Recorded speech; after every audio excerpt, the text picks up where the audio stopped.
મા બાપ વિહોણી દીકરીઓ માટે પાલક માતા પિતા યોજનામાં દીકરીઓને લગ્ન માટે 2 લાખની સહાય અપાય છે. જાણીએ. મારું નામ પાયલબેન લક્ષ્મણભાઈ ઠાકોર છે. હું જ્યારે 3જા ધોરણમાં હતી ત્યારથી જ મારા મામા અને મામી એમને મને અહીંયા લાવી દીધા હતા. જ્યારે મારા મમ્મી પપ્પાનું અવસાન થયું હતું ત્યારથી અમને સરકારે એક લાભ આપ્યો ભણવા માટે. અમને તો મહિને અને 3000 રૂપિયા મળતા હતા સરકારમાંથી.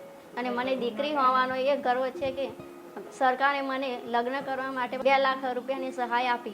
સરકારે પાલક માતા યોજનાનો અમને લાભ આપ્યો ત્યારે 2જા ધોરણથી લઈને ગ્રેજ્યુએટ સુધી હું સરકારના લાભથી હું ગ્રેજ્યુએટ થઈ.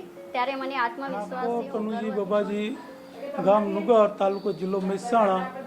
પાયલ મારી ભાણી, મારા બેન બનેવી 2007-8માં એક્સપાયર થઈ જતા માંદગીના કારણે ત્યાં અહીંયા મામાના ઘરે લાવેલા અને તેને નાનાથી મોટા સુધી અમે સ્કૂલમાં ભણાવેલી અને ઉંમર થતાં એના લગ્ન કરેલ છે.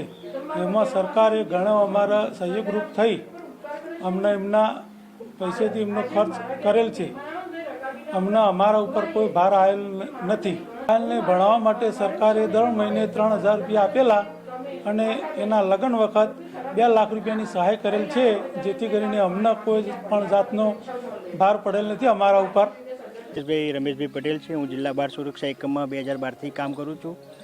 પ્રોટેક્શન ઓફિસર તરીકે મારો હોદ્દો છે અને મારી જોબની કામગીરીમાં જે પાલક માતા પિતા યોજના કે જે અનાથ બાળક છે અને મુખ્યમંત્રી બાળ સેવા યોજના કે જે કોરોનામાં માતા પિતા ગુજરી ગયા છે એવા બાળકોને અમે જિલ્લા બાળ સુરક્ષા એકમમાંથી સહાય કરીએ છીએ.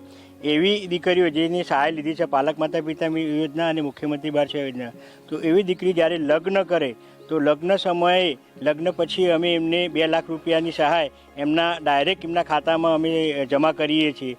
અને અમે આનો કોન્ટેક્ટ એ રીતે કરતા હોઈએ છીએ કે જ્યારે દીકરી 18 વર્ષ પૂર્ણ થતી હોય તો 5 કે 4 મહિના બાકી હોય તો અમે અમારા કચેરીમાંથી એમનો કોન્ટેક્ટ કરી અને આ યોજના વિશે સમજ આપીએ છીએ. અને એવું પણ કહીએ છીએ કે તમારે કાંઈ પણ જરૂર હોય તો અમારો મોબાઈલ નંબર છે, અમને મોબાઈલ નંબર પરથી આપ કોન્ટેક્ટ કરી શકો છો.